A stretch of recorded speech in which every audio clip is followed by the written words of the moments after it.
बिस्मिल्लाहिर्रहमानिर्रहीम, अस्सलाम वालेकुम। अभी हमने अपने लास्ट लेक्चर में डिस्कस किया था कि लॉ सप्लाई क्या होता है, इंडिविजुअल सप्लाई क्या होता है, मार्केट सप्लाई क्या होता है, एग्रीगेट सप्लाई क्या होता है, ठीक है। और हमने ये भी डिस्कस किया था कि स्टॉक किसको कहते हैं, सप्लाई किसको कहते हैं और सेल्स किसको कहते हैं, ठीक है। अभी हम क्या बात डिस्कस कर रहे हैं, अभी हम ये बात डिस्कस कर रहे हैं कि लॉ ऑफ सप्लाई क्या होता है। लॉ ऑफ सप्लाई क्या होता है, लॉ ऑफ सप्लाई भी हम डिस्कस कर रहे थे कि सिंपली हमें ये बताता है, law of supply simply state that if the price of certain commodity goes up the quantity supply of that commodity also goes up. कि अगर किसी पर्टिकुलर चीज़ की प्राइस इंक्रीज होती है तो उसकी क्वांटिटी सप्लाई भी इंक्रीज होती है। But it is important other factor should remain same या अजम्पशन शुड रिमेन सेम, ठीक है। अगर अदर फैक्टर सेम होंगे, अजम्पशन सेम होंगे तो तब जाके ये लॉ अप्लाई होगा, अदरवाइज लॉ अप्लाई नहीं होगा। तो उसके अंदर हम क्या बात कर रहे हैं भाई, अजम्पशन क्या है हमारी। अजम्पशन को हम नॉन प्राइस फैक्टर्स भी बोलते हैं और अजम्पशन को हम सेट्रस पेरिबस कंडीशंस भी बोलते हैं। सेट्रस पेरिबस कंडीशन भी हम इसको बोलते हैं,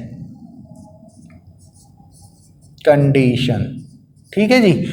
अच्छा, ये क्या होती है, ये वो चीज़ें होती हैं जो इसेंशियल हैं लॉ ऑफ सप्लाई के लिए और इनका सेम रहना ही ज़रूरी है। अगर ये सेम होंगी तो लॉ ऑफ सप्लाई अप्लाई होगा, अगर ये सेम नहीं होंगी तो लॉ ऑफ सप्लाई अप्लाई नहीं होगा। सबसे पहली बात क्या है, कॉस्ट ऑफ प्रोडक्शन, ठीक है।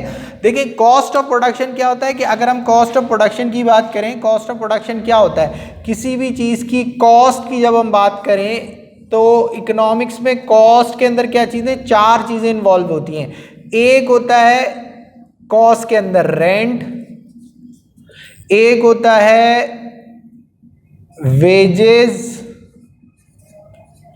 एक चीज़ होती है प्रॉफिट और एक चीज़ होती है इंटरेस्ट।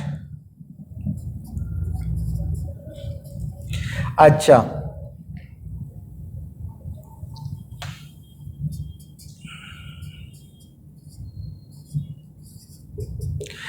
रेंट कौन प्रोवाइड करता है, रेंट प्रोवाइड करता है लैंडलॉर्ड, जो लैंड लगाता है, जिसकी लैंड इस्तेमाल कर रही होती है। वेजेस कौन लेता है, लेबर, ठीक है, जो लेबर प्रोवाइड करता है। प्रॉफिट कौन लेता है, ऑर्गेनाइजेशन, जो बिजनेस को चला रही है, ठीक है। और इंटरेस्ट कौन लेता है, कैपिटल, जिसका पैसा लगा है, ठीक है। ये चार चीजें किसी भी चीज की कॉस्ट कंसिडर होती हैं। कॉस्ट, ये चारों ऐड होंगी तो हमारे पास क्या आती है, टोटल कॉस्ट ऑफ प्रोडक्ट, ठीक है। तो अब कोई भी दुनिया की चीज चार चीजों से मिलकर बनती है। अगर इस मार्कर की भी बात करूं तो ये मार्कर कहीं ना कहीं ज़मीन पे बना होगा तो लैंड इस्तेमाल हुई, और फिर इसको उस फैक्ट्री के अंदर कोई ना कोई लेबर ने काम किया होगा, ठीक है। और कोई फैक्ट्री को चलाने वाले सारे प्रोसेस को कि कटिंग डिपार्टमेंट कौन सा होगा, ये डिपार्टमेंट, कलर, रिफिल होना, ये सब तो वो ऑर्गेनाइजेशन चलाती है और किसी का पैसा लगा वो कैपिटल है। तो ये चार चीज़ें इनका रिटर्न होती हैं, यानी कि जो लैंड प्रोवाइड करता है वो उसका रेंट लेता है, जो लेबर प्रोवाइड करता है वो वेजेस लेता है, जो ऑर्गेनाइजेशन होती है वो प्रॉफिट लेती है, और जो कैपिटल होता है वो इंटरेस्ट लेता है। जो कैपिटल प्रोवाइड करता है वो क्या लेता है, इंटरेस्ट लेता है। ये चारों चीज़ें जब ऐड हो जाती हैं तो कॉस्ट ऑफ प्रोडक्शन होती है। लॉ ऑफ सप्लाई क्या कहते हैं, अब सपोज करो एक चीज की क्या है, कॉस्ट है उसकी 100 रुपए, ठीक है, और उसको सेल कर रहे हैं हम 150 में, तो प्रॉफिट कितना आ रहा है, प्रॉफिट आ रहा है 50 रुपए का, ठीक है। अब अगर वो हम ये बोलें कि उसकी सेलिंग प्राइस बढ़ के हो गई 200 और कॉस्ट उसकी 100 रही, तो अब इसका प्रॉफिट कितना हो गया, 100 रुपीज। तो सेलर ज्यादा बेचने की कोशिश इस प्राइस पे करेगा, इस प्राइस पे करेगा, तो डेफिनेटली 200 वाली प्राइस पे 200 की जब सेल करेगा उसको पूरे 100 रुपीज मिल रहे। अब अगर सपोज करो कि इसकी सेलिंग प्राइस 250 हो गई और इसकी कॉस्ट बढ़कर 220 हो गई, तो इसका प्रॉफिट कितना हुआ, 30 रुपये।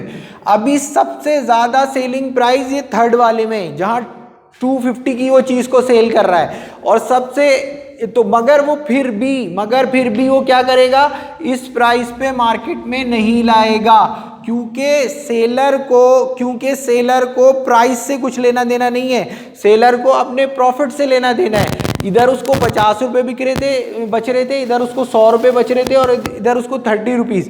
अगर हम देखेंगे तो सबसे ज़्यादा सेलिंग प्राइस 250 है, मगर कॉस्ट जो बढ़ी है, और ये जो 250 कॉस्ट है ये क्यों बढ़ी है, क्योंकि लैंड जिसने प्रोवाइड की थी उसने रेंट बढ़ा दिया, जिसने लेबर प्रोवाइड की थी उसने वेजेस बढ़ा दिए, जो ऑर्गेनाइजेशन है वो प्रॉफिट ज़्यादा लेने लगी है, और जो कैपिटलिस्ट है जिसका पैसा लगा हुआ है उसने इंटरेस्ट बढ़ा दिया। तो इसका अल्टीमेट इफेक्ट क्या हुआ, इसका अल्टीमेट इफेक्ट ये हुआ कि उसकी कॉस्ट ऑफ प्रोडक्शन बढ़ गई। तो अगर कॉस्ट ऑफ प्रोडक्शन, जो हमारी पहली अजम्पशन है कि अगर कॉस्ट ऑफ प्रोडक्शन बढ़ जाएगी तो लॉ ऑफ सप्लाई अप्लाई नहीं होगा, क्योंकि लॉ ऑफ सप्लाई क्या कहता है, if the price of commodity goes up the quantity supply also goes up. तो यहां तो price of commodity goes up हो रही है, 250 सबसे ज्यादा प्राइस है, मगर इस प्राइस पे सेलर ज्यादा मार्केट में नहीं लाएगा, क्योंकि कॉस्ट चेंज हो गई है। सेलर कब लाएगा, सेलर को तो ये प्राइस अच्छी लगेगी जहां उसको 200 रुपये में वो चीज़ सेल कर रहा है और 100 रुपीज़ प्रॉफिट आ रहा है। तो लॉ ऑफ सप्लाई अप्लाई होगा, मगर कब अप्लाई होगा लॉ ऑफ सप्लाई, जब no change in cost of production. Clear है। अच्छा, इसकी दूसरी असम्पशन देख लें, नो चेंज इन क्लाइमेट और वेदर। ये जो चीज़ है ये स्पेशली एग्रीकल्चर से रिलेटेड है। जहां हम एग्रीकल्चर की बात करते हैं तो वहां वेदर और क्लाइमेट बहुत ज़्यादा मैटर करता है।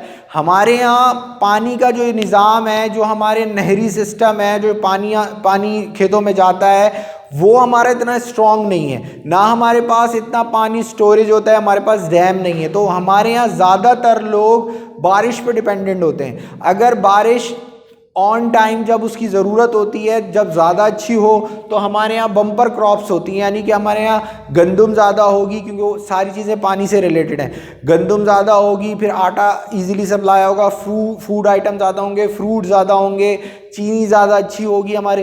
तो अगर वेदर होगा तो वेदर से क्या होगा, अगर तो वेदर सही नहीं होगा तो उनको ट्यूबवेल से पानी लेना पड़ेगा। जो खेती बाड़ी करते हैं, जो एग्रीकल्चर करते हैं, किसान जो फार्मर है, उसको ट्यूबवेल के थ्रू पानी लेना पड़ेगा या पानी खरीदना पड़ेगा। जब पानी खरीदेगा तो अल्टीमेटली क्या हो जाएगी, कॉस्ट बढ़ेगी। जब वो पानी पैसों से खरीद के अपने खेतों में डालेगा, तो जब वो प्रोडक्शन बन के बाहर आएगी तो डेफिनेटली वो पानी की कॉस्ट को भी इंक्लूड करेगा, तो क्या हो जाएंगी, प्राइजेस हाई हो जाएंगी। ठीक है। अगर इसी तरह वो वेदर अच्छा है और वो बहुत ज़्यादा बम्पर क्रॉप्स हो जाती है तो फिर उसके लिए बहुत अच्छी प्रोडक्शन है। बट अगर क्लाइमेट से भी अल्टीमेट इफेक्ट उसका किस पे पड़ेगा, कॉस्ट पे पड़ेगा। क्लाइमेट से भी किस पे इफेक्ट पड़ेगा, कॉस्ट पे। अगर बारिशें ऑन टाइम नहीं होती तो क्या होगा कि उसको परचेस करना पड़ेगा पानी, चाहे ट्यूबवेल, उसमें इलेक्ट्रिसिटी यूज़ हो और डिफरेंट चीज़ों के थ्रू वो लोग जिस तरह से पानी लेते हैं, तो उसकी कॉस्ट इंक्रीज़ हो जाएगी। तो फिर वही बात होगी, जब कॉस्ट इंक्रीज़ हो जाएगी तो सब उधर अगर फिर 30 रुपीज़ बच रहे हैं, जबकि सबसे ज़्यादा सेलिंग प्राइस उसकी क्या है, 250, मगर 250 के अंदर उसकी कॉस्ट कितनी आ रही है, 220, तो वो इतना फ़ायदा उसको नहीं होगा। तो there is no change in climate and weather. अच्छा, नो चेंज इन टैक्स। अच्छा, टैक्स और सब्सिडी, देखो टैक्स ये समझ लो, टैक्स एक गवर्नमेंट की फीस है। गवर्नमेंट जो चलाने वाले हैं ये बोलते हैं, जैसे आप किसी होटल में जाके रहते हैं तो उधर जब आप होटल का रूम लेते हैं तो यू हैव टू पे सम अमाउंट, ठीक है, आपको पे करना पड़ रहा है, क्योंकि आप उनके होटल का कमरा इस्तेमाल कर रहे हैं, उनका वॉशरूम इस्तेमाल कर रहे हैं, उनकी चीज़ें इस्तेमाल, उनकी इलेक्ट्रिसिटी हो रही है। इसी तरह जो गवर्नमेंट है, जो मुल्क की गवर्नमेंट चलाने वाली है, उसका भी रेवेन्यू जनरेट होता है जो वो टैक्स के थ्रू लेती है। तो टैक्स का अल्टीमेट इफेक्ट क्या होता है, कॉस्ट का बढ़ जाना। अगर गवर्नमेंट ज़्यादा टैक्स इंपोज कर देगी तो चीज़ों की कॉस्ट बढ़ जाएगी। तो लाइक जहाँ पर हम पहले 4 चीज़ें ले रहे थे, रेंट, वेजेस, प्रॉफिट, अब हम क्या लेंगे, उसके अंदर हम मज़ीद एक चीज़ ऐड हो जाएगी, टैक्स। तो हमारी अल्टीमेटली क्या होगा, कॉस्ट, क्योंकि हमारा प्रोडक्शन की कॉस्ट इंक्रीज़ हो जाएगी। जब प्रोडक्शन की कॉस्ट इंक्रीज़ हो जाएगी, एक हमारा नया कॉस्ट का फैक्टर आ जाएगा जिसको हम क्या कहेंगे, टैक्स। जब टैक्स होगा तो अल्टीमेटली उसका इफेक्ट क्या होगा, जब गवर्नमेंट टैक्स इंपोज करेगी तो टैक्स इंपोज करने से कॉस्ट ऑफ प्रोडक्शन क्या हो जाएगी, इंक्रीज।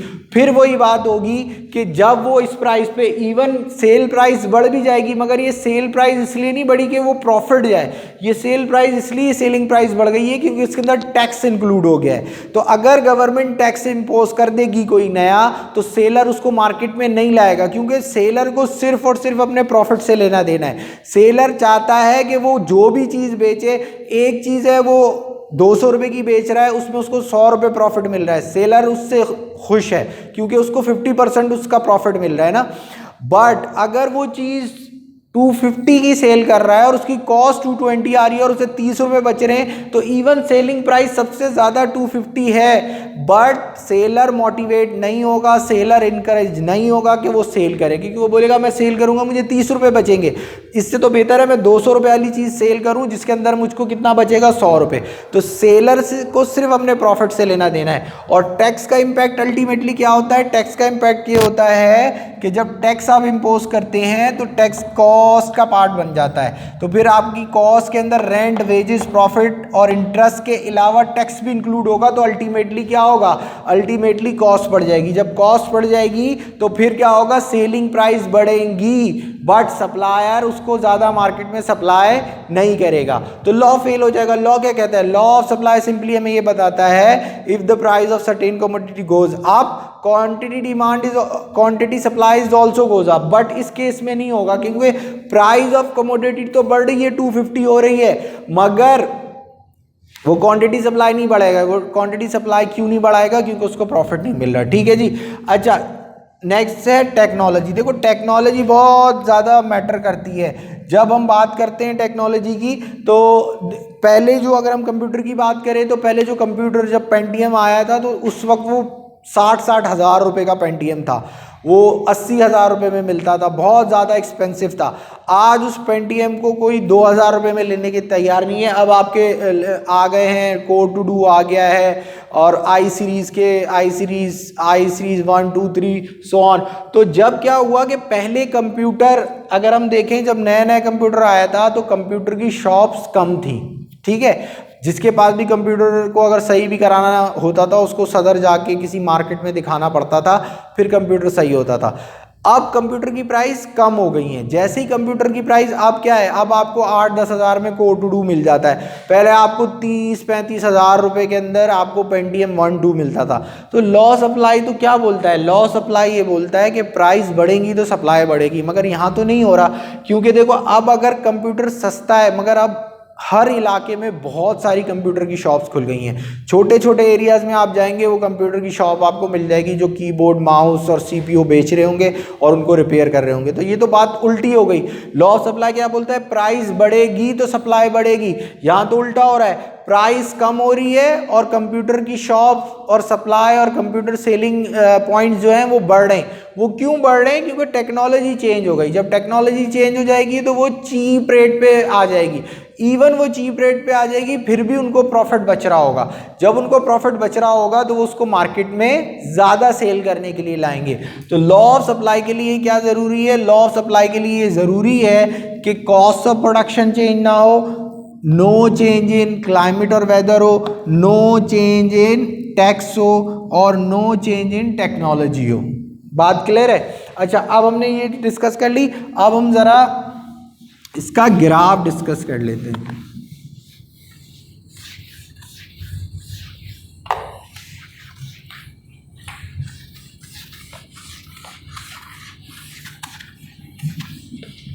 अच्छा, लॉ ऑफ सप्लाई का आप याद रखिएगा, प्राइस और क्वांटिटी सप्लाई का डायरेक्ट रिलेशनशिप होता है। जब भी किसी दो चीज़ों का डायरेक्ट रिलेशनशिप हो, यानी कि अगर हम यहाँ लेते हैं प्राइजेस और यहाँ पर हम लेते हैं क्वांटिटी सप्लाई, ठीक है।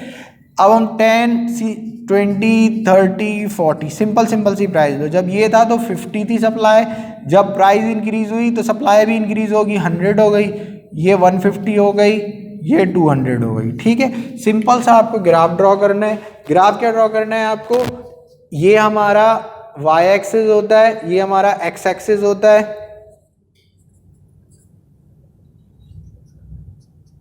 ठीक है।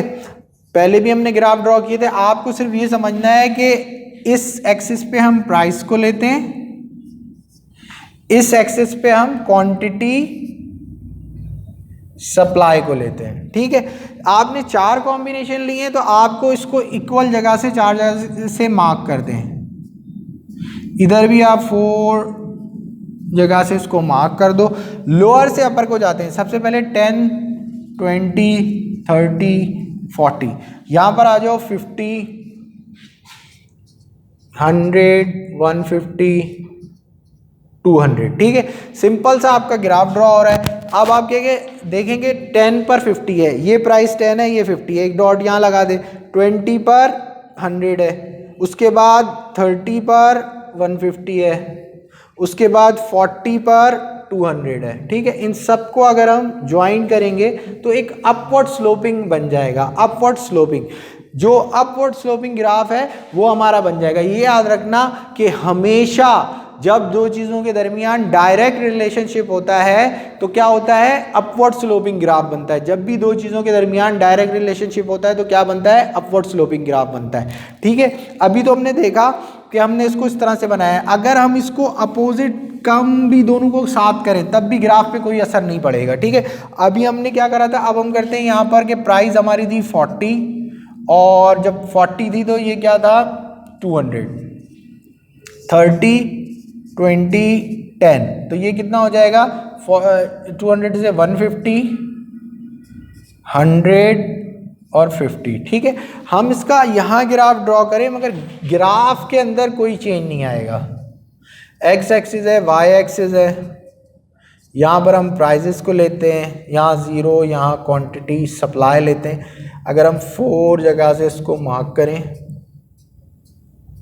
तो वही आप लिखें 10, 20, 30, 40, 50, 100, 150, 200, ठीक है। अब इसको दोबारा प्लॉट कर लो कि सबसे पहले 40 पे 200 है तो ये 40 पे 200 यहाँ होगा, 30 पे 150 है ये यहाँ होगा, 20 पे 100 है तो ये यहाँ पर आएगा, और इसके अलावा 10 पे 50 है ये यहाँ आएगा। इन सबको अगर हम ज्वाइन कर लेंगे तो अगेन अपवर्ड स्लोपिंग ग्राफ बन जाएगा, ठीक है। ये बात आपको याद रखनी है, जब भी किसी दो चीज़ों के दरमियान डायरेक्ट रिलेशनशिप होगा तो उसका ग्राफ क्या होगा, अपवर्ड स्लोपिंग होगा, और जब दो चीज़ों के दरमियान इन्वर्स रिलेशनशिप होगा तो उसका ग्राफ डाउनवर्ड स्लोपिंग होगा। डायरेक्ट रिलेशनशिप का मतलब यह है कि अगर एक चीज़ बढ़ेगी तो डेफिनेटली उसकी वजह से दूसरी चीज़ भी बढ़ेगी, ठीक है। एक चीज़ के बढ़ने से दूसरी, यानी कि अगर हम बोलें कि वेट के बढ़ने से हाइट भी बढ़ेगी यूजुअली, ठीक है। जब बच्चे का वेट ग्रो होता है तो उसकी हाइट भी ग्रो होगी, तो ये दोनों चीज़ों का डायरेक्ट रिलेशनशिप है। इसी तरह प्राइस बढ़ेगी तो प्राइस से डिमांड कम होगी, ये इन्वर्स रिलेशनशिप है। इन्वर्स रिलेशनशिप मतलब ये है जब दो चीज़ों के दरमियान इन्वर्स रिलेशनशिप होगा, एक चीज़ बढ़ेगी एक चीज़ कम होगी तो इन्वर्स है, जब दोनों चीज़ें सेम डायरेक्शन में बढ़ेंगी तो उसको डायरेक्ट रिलेशनशिप कहते हैं। बट ये याद रखिएगा, जब भी दो चीज़ों के दरमियान सेम रिलेशनशिप होगा या डायरेक्ट रिलेशनशिप होगा तो उसका ग्राफ ऑलवेज अपवर्ड स्लोपिंग होगा, ठीक है। चाहे तुम दोनों चीज़ों को कम कर लो चाहे दोनों चीज़ों को बढ़ा लो, ठीक है। ये बात हमने डिस्कस की है। तो अभी हम नेक्स्ट अपने लेक्चर में इंशाल्लाह डिस्कस करेंगे कि what is the difference between quantity supply और what is the difference between supply, ठीक है। इसको इंशाल्लाह हम नेक्स्ट अपने लेक्चर में कंप्लीट करेंगे। Thank you so much. अस्सलाम वालेकुम।